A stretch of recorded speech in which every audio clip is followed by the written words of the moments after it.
예, 우리 할렐루야 샬롬 하고 인사합니다. 할렐루야 샬롬 샬롬 샬롬 샬롬 샬롬. 하나님 사랑합니다. 여러분 주 안에서 사랑합니다.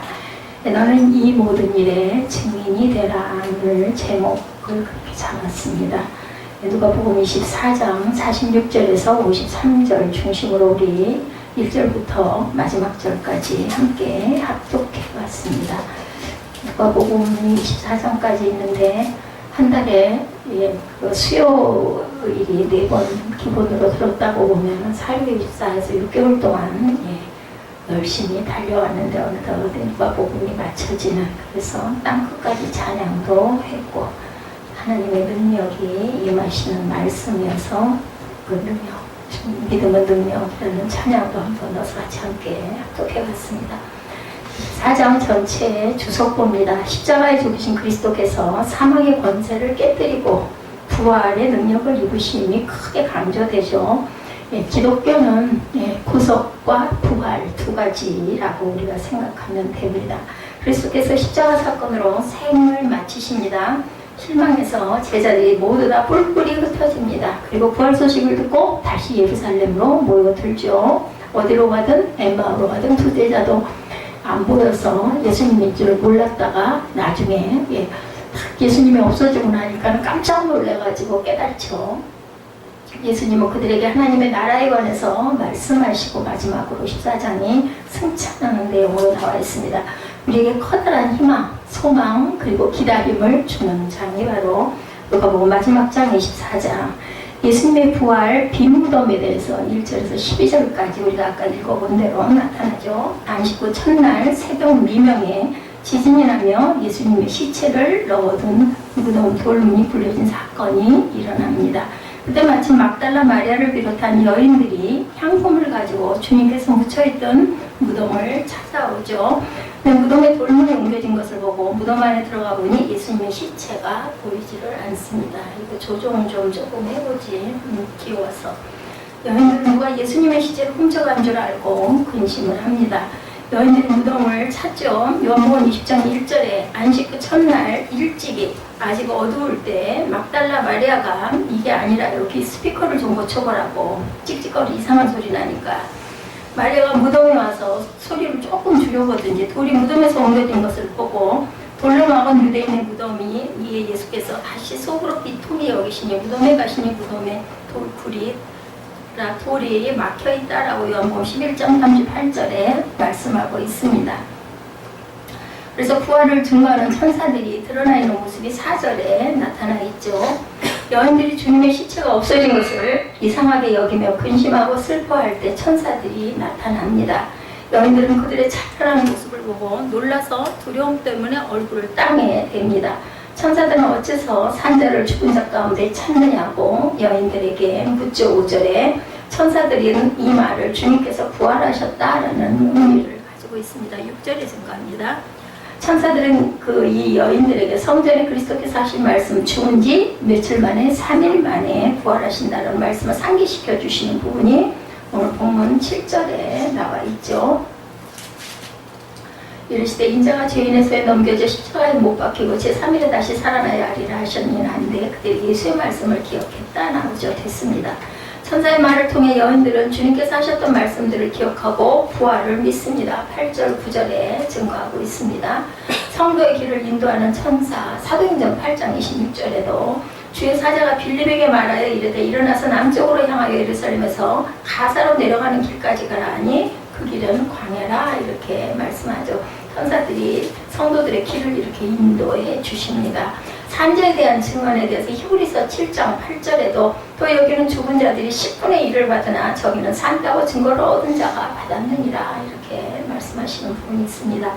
부활을 증거하는 여인들이 나타납니다. 9절 10절에 무덤에서 돌아가 이 모든 것을 11사도와 모든 이에게 알렸다라고 얘기하죠. 자, 10절에 이 여자들은 막달라 마리아와 요한나와 야고보의 모친 마리아라 또 그들과 함께 다른 여자들도 이것을 사도들에게 알리니라. 예나 지금이나 말을 전하는 자들은 남자들보다는 여자들이 많았던 걸로 우리가 기억을 합니다. 성도들의 길을 이렇게 해서 인도하고 부활을 증거하는 여인들이 9절 10절 예수께서 부활하셨다는 사실을 믿은 여인들은 빈 무덤과 천사의 말을 연한 사도와 다른 사람들에게 이렇게 알렸습니다. 여인들로부터 예수님의 부활 소식을 들은 제자들은 이 말이 허탄한 듯이 이 말도 안 돼, 안 믿었다는 거예요. 그렇지만 베드로는 무덤에 달려갑니다. 빈 무덤을 확인합니다. 그리고 신비가 메사이저 베드로와 요한이 달려갔다고 마가복음에는 그렇게 증거하고 있습니다. 그리고 자기 집으로 돌아갑니다. 12절에 누구든지 하나님께 인정받고 칭찬받기를 원한다면 신앙의 성장을 도모하도록 우리가 해야 되는데 부름받은 자들에 대해서 마태복음 4장 19절 20절에 나를 따라오라 내가 너희를 사람을 낚는 너와 아울보가 되게 하리니 하시죠. 예수께서 마태복음 4장 20절에 그들이 곧 그물을 버려두고 예수를 따라가니라. 이렇게 부름을 받은 자들은 주님을 따릅니다. 부활한 예수를 처음 본 사도에 대해서 누가복음 24장 오늘 본문의 34절에 말하기를 주께서 과연 살아나시고 시몬에게 보이셨다. 시몬이 누구예요? 베드로죠. 부활하신 예수의 출현에 대해서 13절에서부터 35절까지 나타나 있습니다. 마가복음에는 16절, 12, 13절에 증거합니다. 엠마오 도상에 나타나시죠. 13절에 예수께서 부활하신 날 그동안 주님을 따라다녔던 두 사람이 엠마오로 가고 있었죠. 13절에 그들은 그리스도께서 부활하신 것을 믿지 못하고 커다란 실망 가운데 낙담을 하면서 터덜터덜 걸어갔을 것 같아. 그때 주님께서 그 마음을 아시기나 한 듯이 딱 옆에 나란히 서셔서 걸으시죠. 근데 왜 그걸 몰랐을까요? 우리 영적인 부분을 말씀하고 계십니다. 엠마오로 향하던 두 사람은 부활하신 주님께서 그들에게 찾아온 것을 깨닫지 못하죠. 15, 16절에 예수님은 그들과 동행하시면서 대화를 나누십니다. 엠마오로 가던 글로바는 저희가 동행하는 부활하신 예수님을 알아보지 못하고 그분을 예루살렘에 사는 사람이라고 생각을 하는 부분이 18절에 증거되죠. 그 중에 한 명은 글로바였다. 누가복음 24장 18절이죠. 그 한 사람인 글로바라는 자가 대답하 이르되 당신이 예루살렘에 체류하면서 요즘 거기서 된 일을 혼자만 알지 못하느냐. 왜 거기 있으면서 거기서 일어난 일을 당신은 모르니까 이렇게 얘기를 하는 거예요. 요한복음 19장 25절에도 예수의 십자가 곁에서 그 어머니와 이모와 글로바의 아내 마리아와 막달라 마리아가 섰다. 글로바의 아내도 역시 이름이 마리아죠. 제자들이 말을 할 때 그 가운데 서 계신 예수에 대해서 오늘 복음 36절에 이 말을 할 때 예수께서 친히 그들 가운데서 이르시되 뭐라고 말씀하세요? 너희에게 평강이 있을지어다. 주님께서는 항상 샬롬하고 말씀을 하십니다. 이게 가장 큰 축복입니다. 깨달은 두 사람 30절에서 31절에 증거합니다. 엠마로 가는 두 사람과 동행하신 부활의 주님께서 성경의 근거에서 그들을 가르치신 부분이 17절에 나타나죠. 그들은 메시아가 고난을 받고 부활하심으로 영광을 얻으시고 인류의 구원자가 되시리라는 말씀을 깨달지를 못합니다. 왜냐하면 그것을 믿기가 도무지 믿어지지가 않는 거예요. 어떻게 사람이 죽었다 살아날까 이제 이런 부분이 이해가 안 됐다는 거죠. 엠마오 도상의 두 사람은 자신들의 목적지에 이르렀을 때 머물지 않고 가시려는 예수께 간청하죠. 한 길에 묵었다 가십시오. 29절에 그들의 요구대로 예수님은 머무십니다. 그리고 30절, 31절에 여기서 이제 성만찬 의식이 주어지죠. 예수께서 떡을 가지고 축사하신 후에 떼어서 그들에게 주시며 그들은 그제야 눈이 밝아져서 예수님인 줄 알았다. 뭐예요? 그죠? 씻김을 받았던 거예요. 성찬이 그냥 우리가 내 믿음대로 될지어다예요. 성찬은 그냥 성찬 의식이지 한 달에 한 번씩 오는 의식. 안 먹으면서 뭔가 찝찝하니까 마셔둬야지 이런 사람은 그 정도일 거고 정말 내 죄를 한 달 동안 있어도 묵은 찌꺼기를 회개하고 나는 이제 새롭게 또 한 달을 갈 겁니다 라는 결심과 감사를 하는 사람은 이렇게 눈이 밝아지죠. 그래서 성령의 임재를 느끼게 됩니다. 엠마오 도상에서 그리스도를 만났고 그분의 가르침을 받았던 두 제자는 예수님이 사라지자 그때서야 비로소 예수님이 성경을 풀어주실 때 자신의 마음이 뜨거웠던 사실을 기억하게 됩니다. 성경은 곧 예수에 대해서 증거하는 말씀 증거예요. 증언이에요. 요한복음 5장 39절에 너희가 성경에서 영생을 얻는 줄 생각하고 성경을 연구하거니와 이 성경이 곧 내게 대하여 증언하는 것이니라. 성경 내용 전체는 사실은 예수 그리스도를 증언하는 구약이나 신약이나 오실 예수님에 대해서 그리고 오신 예수님에 대해서 구약과 신약은 이렇게 나뉘어져서 말씀하죠. 마음이 청결한 자만이 하나님을 본다고 합니다. 산상수훈이죠. 마태복음 5장 8절에 마음이 청결한 자는 복이 있나니 그들이 하나님을 볼 것이며 마음이 더럽고 지저분하면 하나님이 안 보여요. 그죠? 마태복음 5장 9절에도 화평하게 하는 자는 복이 있느니 그들이 하나님의 아들이라고 얘기를 합니다. 그래서 샬롬처럼 좋은 건 없죠. 사도들에게 나타나시는 역사가 34절에 증거되죠. 엠마오로 두 제자들은 즉시 예루살렘에 가서 예수께서 부활하신 사실을 사도들에게 증거합니다. 이때 예수께서 당신의 제자들에게 친히 36절에 나타나시죠.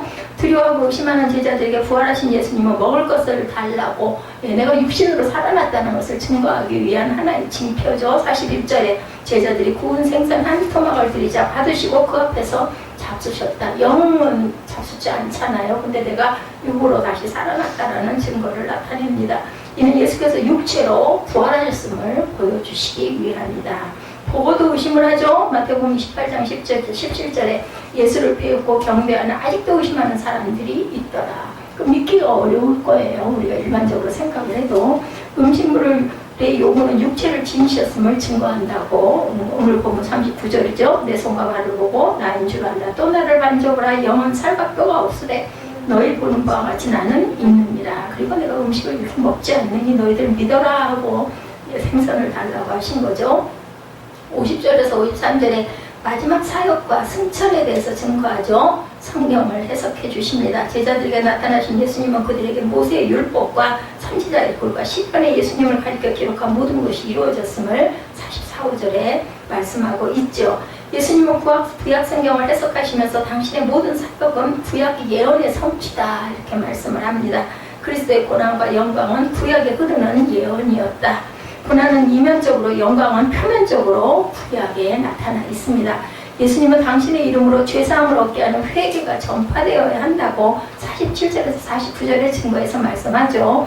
주의 고난에 대해서 시편 22편 1절에 내 하나님이여 내 하나님이여 어찌 나를 버리셨나이까, 어찌 나를 멀리하여 돕지 아니하시오며 내 신음소리를 듣지 아니하시나이까, 이렇게 증거합니다. 마가복음 15장 34절, 마태복음 27장 46절, 시편 10편 1절에도 증거합니다. 주의 부활에 대해서 시편 16편 10절에 이는 주께서 내 영혼을 수월해 버리지 아니하시며 주의 거룩한 자를 멸망시키지 아니할 것임이니이다 고백하는 부분이 시편의 증거돼서 나타납니다. 성령을 약속하시죠. 네, 그래서 아까 그 성령에 대한 성령이 불타는 교회, 그래서 마지막으로 우리 특성에서 한 곡을 더 했습니다. 예수님은 제자들에게 성부 하나님께서 약속하신 성령을 보낼 터이니 이 성에 머물라 말씀하시죠. 49절에 예수께서 일찍이 선지자 요엘을 통해서 말세에 무엇을 성령을 부어주시기로 약속하십니다. 요엘 2장 28, 9절 너무나 잘 아는 말씀이죠. 예수께서 세상을 떠나시기 직전에 성령 강림을 여러 번 예언을 하셨습니다. 성령 강림 주일이 지난 7월 1일이었습니다. 주님께서 제자들에게 약속하신 성령은 주님께서 승천하신 후 열흘 만인 오순절에 모인 제자들 가운데 임합니다. 그리스도를 잉태케 하시죠. 누가복음 1장 35절에 천사가 대답하여 이르되 성령이 내게 임하시고 지극히 높으신 이의 능력이 너를 덮으시리니 이러므로 나실과 거룩한 이는 하나님의 아들이라 일컬어지리라. 성도들은 권능 있는 주민들로 만드시죠. 사도행전 1장 8절, 우리가 너무 잘 아는 말씀이죠. 오직 성령이 너희에게 임하시면 너희가 권능을 받고 예루살렘과 온 유대와 사마리아와 땅 끝까지 이르러 내 증인이 되리라 하십니다.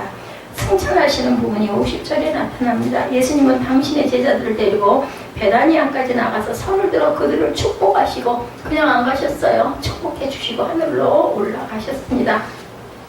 하나님의 말씀대로 죽은 자 가운데서 다시 사신 주님께서 40일 동안 지상에 계시면서 사역을 마무리하시고 승천하시죠. 승천하신 지 8주일이 지났을 때가 성령 강림 주일이라고 합니다. 7월 1일이. 예수님의 승천은 그리스도의 지상 사역이 모두 끝났음을 가리킵니다. 주님은 육적으로는 떠나가셨지만 영으로는 오히려 더 모든 성도들에게 함께 하시죠. 승천한 예수 그리스도를 목격한 제자들이 큰 기쁨으로 소망을 가지고 예루살렘으로 돌아오죠. 52절, 53절에 나타납니다. 이제 그들에게는 두려움이 없어졌어요. 예수께서 다시 오실 것을 믿었기 때문이죠. 눈으로 보았기 때문입니다. 큰 대제사장이 되기 위한 히브리서 4장 14절에 그러므로 우리에게 큰 대제사장이 계시니 승천하시니 곧 하나님의 아들 예수시라 우리가 믿는 도리를 굳게 잡을지어다 고 증거합니다. 4장 15절, 히브리서 4장 15절입니다. 우리에게 있는 대제사장은 우리의 연약함을 동정하지 못하실 리가 아니요 모든 일에 우리가 똑같이 시험을 받으신 이로되 죄는 없으시니라. 때를 따라서 성도를 도우신다고 히브리서 4장 16절에 말씀하시죠. 그러므로 우리는 긍휼하심을 받고 때를 따라 돕는 은혜를 읍비하여 은혜의 보좌 앞에 담대히 나아가야 된다. 우리에게 돕는 은혜를 항상 주시는 그런 예수 그리스도 결론입니다. 십자가에서 죽으신 그리스도께서 부활하신 사건을 통해서 우리 성도들의 신앙이 얼마나 귀한 것인지를 우리가 알아야 되겠고, 부활은 성도의 신앙을 좌절하지 않도록 하며 이 세상의 모든 죄악에 대해서 담대하게 맞설 수 있도록 하는 놀라운 힘을 주었습니다. 오늘 우리 본문 24장 마지막 절에 어땠어요? 모두 다 그죠? 기뻐하면서 돌아가는 부분이 마지막 절에 나타나죠. 50절부터 53절에 예수께서 그들을 데리고 베다니아까지 나가서 손을 들어 그들에게 축복하시더니, 축복하실 때 그들을 떠나 하늘로 올려지시니 그들이 그에게 경배하고 큰 기쁨으로 예루살렘에 돌아가 늘 성전에서 하나님을 찬송하니라 이렇게 나타나 있습니다. 이것은 사도행전 2장 46절, 히브리서 10장 19절에서 25절 사이에도 증거하고 있습니다. 마태와 누가는 예수 그리스도께서 부활 후 제자들에게 마지막 당부를 하시는 것으로 복음서를 마무리 짓는 반면에 마가는 그들에게 능력이 임하여 그들이 복음을 증거하기까지 증언하고 있다. 이 복음서 공간 복음이죠. 마태, 마가, 누가 복음. 사도들의 나약하고 부정적인 모습을 누가는 여러 번 언급하는 내용을 사도들은 그들의 말이 허탄한 듯이 들려 믿지 아니하나 이렇게 오늘 보면 11절에도 증거합니다. 엠마오로 가고 있던 두 제자들이 예수께 드리는 말씀이, 또한 우리 중에 어떤 여자들이 우리로 놀라게 하였으니 이는 그들이 새벽에 무덤에 갔다가 그의 시체는 보지 못하고 와서 그가 살아나셨다는 천사들의 나타남을 보았다 합니다. 오늘 보면 22~23절이죠. 기록되어 있습니다. 누가는 누구보다도 논리적이고 체계적이어서 모든 일을 근원부터 자세히 미루어 살핀 후에 부속의 완성을 이 누가복음에서 다루고 있다는 사실을 확기시켜 주십니다. 주님의 약속대로 성령께서 이 땅에 오셔서 그리스도의 희생과 부활을 증거하면서 땅끝으로 확산되어가는 복음을 당시 세계의 중심이라고 믿어지는 어디까지, 로마에까지 이르기까지 후편으로 기록된 사도행전을 남깁니다. 누가가. 그렇죠. 이 사람은 공부를 많이 한 사람이기 때문에 굉장히 논리적이었다. 누가는 마태나 마가가 명령의 주체이신 예수 그리스도의 권위를 중심으로서 기록했다면, 이 누가는 명령을 세상에 들고 나갈 사도들의 모습에 좀 더 초점을 맞추고 있다. 즉 증거의 사명을 주시는 하나님 아버지의 명령과 그 명령을 받아 수행하는 사도들의 준비되는 과정을 누가복음 말미에서 보게 되는데, 자신들의 본 것을 증언하기 위해서 하늘의 능력을 입기 위해 약속을 기다리는 증인들의 모습. 그래서 거기서부터 또 뭘로 이어져요? 사도행전으로 이어져 나가죠. 누가복음은 사도들을 자신들의 증거를 반대하는 유대인들을 향해서 우리는 보고 들은 것을 말하지 아니할 수 없다. 사도행전 4장 20절에 당당하게 대항합니다. 증인은 분명히 사건의 목격자, 즉 보고 들은 것이 있어야 가능하고, 증거는 자기가 보고 들은 것을 증언하여야 하지만 용기를 가지지 못하면 본대로 들은 대로 증언하기가 쉽지 않다. 제가 누가복음을 끝내고 거기까지 생각을 못하고 사도행전으로 갔는데, 누가가 썼기 때문에 사도행전으로 성령께서 보내신 것 같습니다. 믿음이라고 하는 것은 육신의 눈으로 보고 육신의 귀로 듣는 것보다는 믿음의 눈으로 믿음의 귀로 골고다의 언덕과 무덤에서 부활하신 주님을 뵙고 증언하는 증언이라고 요한복음 20장 29절에서 증거합니다. 예수께서 이르시되 너는 나를 본고로 믿느냐? 보지 못하고 믿는 자들은 복되도다 하시니라. 우리 각자는 다른 것은 몰라도 예수 그리스도께서 나의 삶 속에 일으키신 변화의 사실에 대한 분명한 증인은 바로 자신임을 부인해서는 안 되겠죠. 증인의 기초에 대해서 46~7절에 증거하죠. 또 이르시되 이같이 그리스도가 고난을 받고 제3일에 죽은 자 가운데서 살아날 것과 또 그의 이름으로 죄사함을 받게 하는 회개가 예루살렘에서 시작한 모든 족속에게 전파될 것을 기록되었으니 라고 말씀을 합니다. 믿음에 있어서는 꼭 육신의 눈으로 봐야 증인이 아님을 바울을 통해서도 봅니다. 바울은 예수님을 직접 보지 못했어요. 그죠? 저 다메섹 성상에서 환상 중에 나타나셨지 계실 때 바울은 없었습니다. 바울은 이미 그리스도께서 생전에서 훨씬 후에 주님을 만나게 되고 성령으로 그의 삶이 변화를 받게 되었다. 우리 모두 구원받은 사람들은 적게라도 바울과 같은 경험을 한 사람들이죠. 예수 그리스도를 거역하고 반역하는 가운데 살다가 바울에게 있어서 다메섹 같은 어떤 계기를 통해서 주님을 만나게 되고 변화를 받아 그리스도를 증거하게 된 사람들입니다. 바울은 주님께서 육신으로 계실 때나 부활의 때에도 주님을 대적하는 반대편에서 함께 하지 못했어요. 그죠? 자신이 예수 그리스도의 증인됨을 부정할 수 없는 고백을 하고 있습니다. 예, 그가 또 이르되 하고 얘기하죠. 우리 조상들의 하나님의 나를 택하여 너로 하여금 자기 뜻을 알게 하시며 그 의인을 보게 하시고 그 입에서 나오는 음성을 듣게 하셨으니 내가 그를 위하여 모든 사람 앞에서 내가 보고 들은 것의 증인이더라. 사도행전 22장 14, 5절입니다. 이것은 물론 주님께서 자신의 종인 아나니아를 통해서 바울에게 주신 주님의 말씀을 회고하는 내용인데, 예, 고린도전서 15장에도 부활장이죠. 또 우리가 하나님의 거짓 증인으로 발견되니 우리가 하나님이 그리스도를 다시 살리셨다고 증언하였음이라고 말씀을 합니다. 15절에 만일 죽은 자가 다시 살아나는 일이 없으면 하나님이 그리스도를 다시 살리지 아니하셨으리라.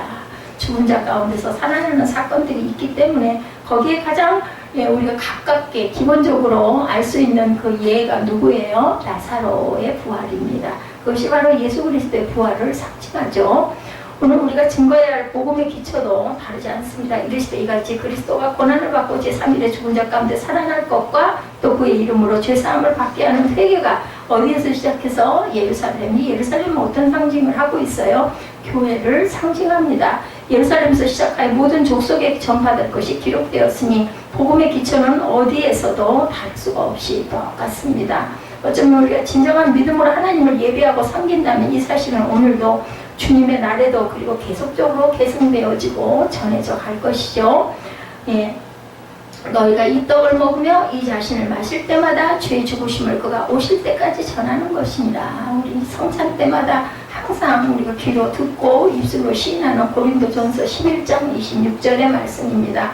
하나님이 인류를 위한 구원의 복된 소식의 기초는 예수 그리스도의 죽으심을 그가 부활한 승리의 날에 확인하고 매 주마다 새롭게 이어받는다는 것을 우리가 깨달아 알아야 되겠다. 이렇게 확인되어진 진리를 일주일 동안 삶 속에서 전하는 것이 믿음의 삶의 자연스러운 도전. 그리고 항상 실천할 줄 아는 삶을 살아야 되겠다라는 거죠. 증인의 무장에 대해서 48구절에 증언합니다. 너는 이 모든 일의 증인이라.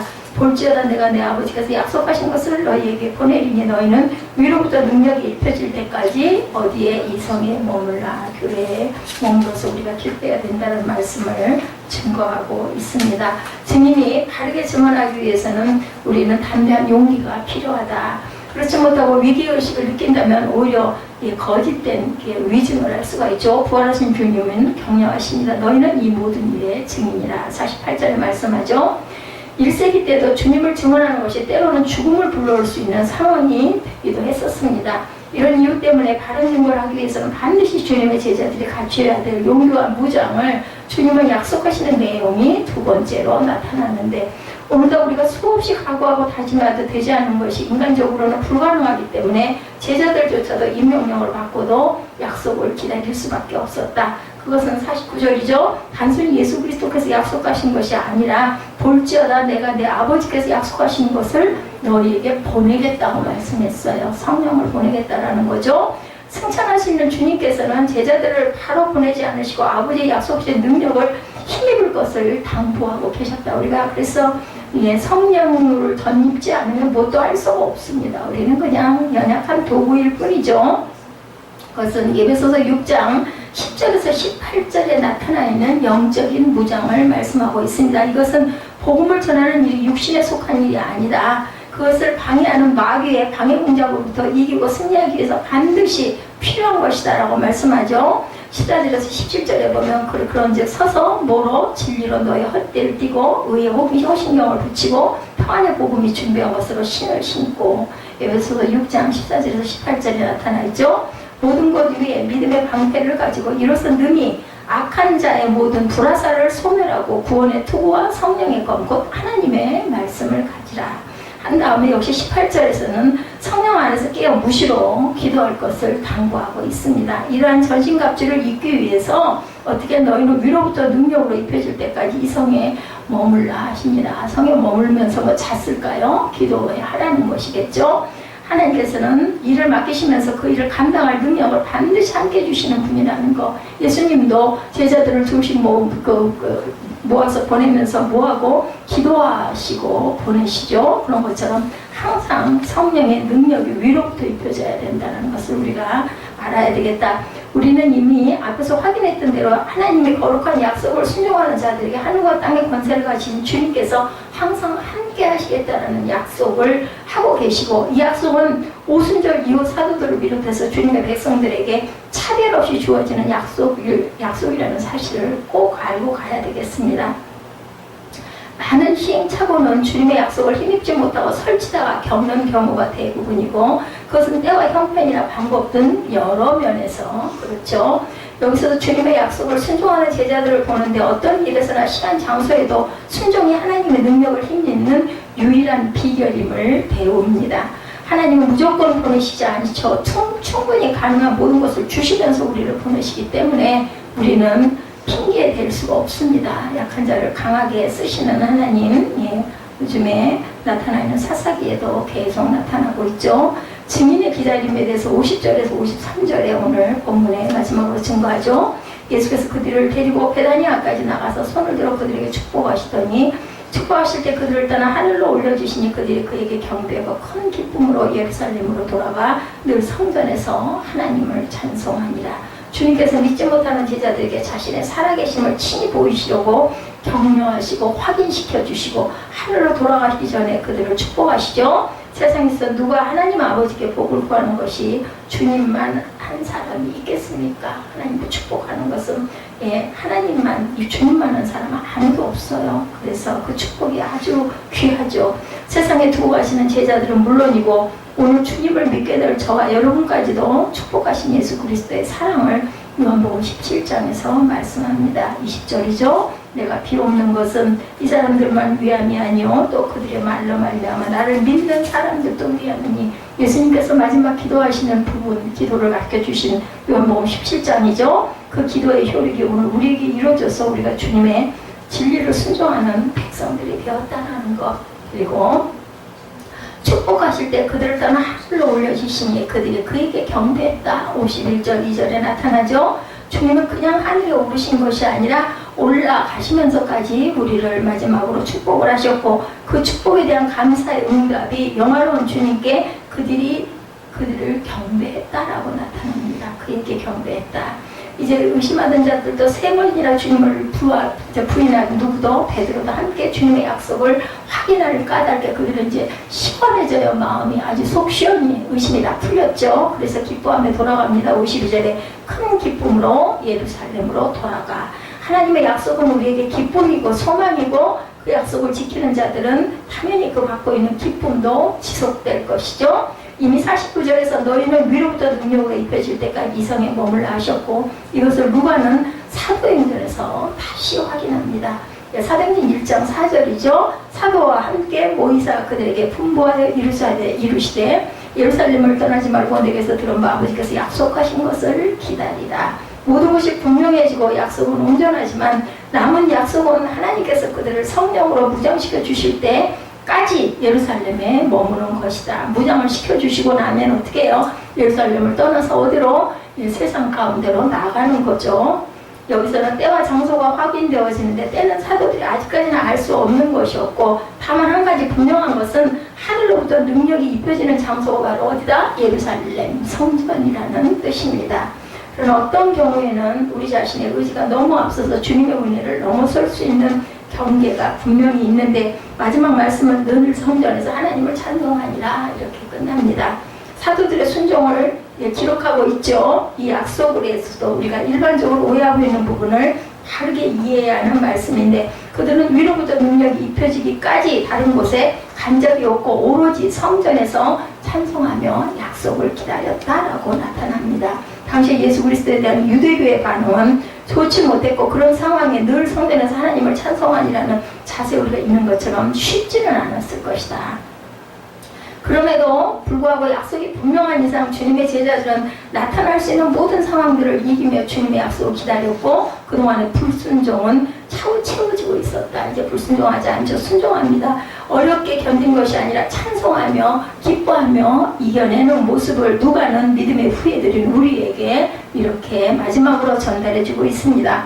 제자들은 주님의 약속을 기다릴 수밖에 없었지만 우리에겐 이런 부분은 이미 다 이루어진 약속이에요. 다 알고 있는 약속이죠. 비록 우리 자신으로 볼 때는 초라하고 연약하지만 하늘의 권능을 힘입게 하셨고 또 다른 나를 만들 수 있는 능력을 주셨다. 각자에게도 뭐 전도도 뭐 선교도 뭐 뭐든지 다 좋지만 우리 자신이 변화가 돼야 뭐를 할 수 있지 않겠느냐는 거죠. 이제는 사도들의 기다림이 아니라 사무엘처럼 말씀하옵소서 주의 종이 듣겠나이다. 이 고백을 우리가 할 수 있어야 되겠다. 찬송가 512장 2절 보면 멀리 가서 이방 사람 구원하지 못하나 내 집 근처 다니면서 건질 죄인 많도다. 천사같이 말 못하고 바울같이 못하나 예수께서 구속함을 힘을 다해 전하세. 올해는 우리가 어떻게 해야 하나님의 일을 하오리까 라는 도전을 받으시면서 복음을 전하는 뭐 헐리 대단한 것이 아니에요. 그죠? 내 이웃, 내 가족, 내 친척, 내 자녀 아니면 내 남편, 내 부모에게 은혜를 끼치는 저와 여러분들이 되셔야겠습니다. 사도행전 16장 9절이죠. 밤에 환상이 바울에게 보이니 마게도냐 사람 하나가 서서 그에게 청하여 이르되 마게도냐로 건너와 우리를 도우라 하거늘 어느 복음서나 성경이나 복음의 기초는 하나밖에 없습니다. 바로 예수 그리스도는 나의 죄를 위해 죽으신가 의롭다 함을 위한 부활이었다는 것이 증거이죠. 무엇보다도 모두에게 확신하는 증거는 그 예수 그리스도의 죽으심과 부활이 나의 삶을 바꿔놓으셨다는 증거입니다.